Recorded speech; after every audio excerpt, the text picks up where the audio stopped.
was told I couldn't possibly climb mountains on account being an Arab woman and a Saudi woman. It enraged me that people dictated my capabilities that way. It enraged me that someone thinks they have the right to tell me what I can and cannot do.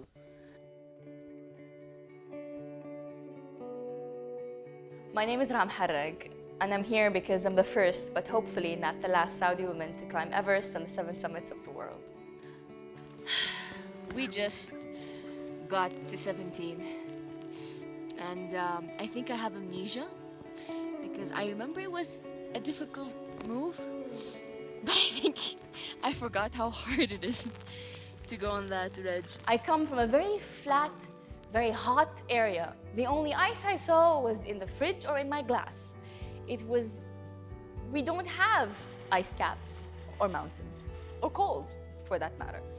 So to begin with, I had to educate myself. So I kept researching online, and thank God for Google and for YouTube, because I kept searching about mountain climbing and training and what gear to buy.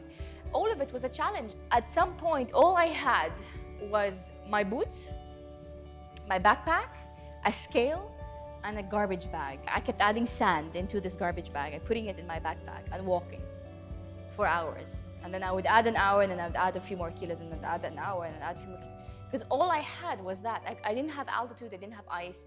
I'm very lucky that I've always had a very good background in sports. I was always very sporty, very hyper, very athletic. But actual mountain climbing, I had no idea what I was doing in the beginning. On Kilimanjaro, I was hypothermic, I was snowblind, I was blue everywhere, I was like a cat left in the cold outside for too long. It was a disaster, but I loved it so much. And I promised myself that I will never ever get that kind of desperate. I will never get that kind of horrible situation. I'll never put myself in a horrible situation like that. The most narrow-minded thing I've ever heard repeatedly is, I want to climb Everest. Just like that. And I ask them, why? And they can't give me an answer. And if you can't figure out why you're climbing that mountain, you shouldn't be climbing it. Being uncomfortable for 60 days, that's a long time of mental abuse. That's a long time of being uncomfortable. And it takes that long to climb it. So being on Everest, the time is one of the most difficult things you will have to manage.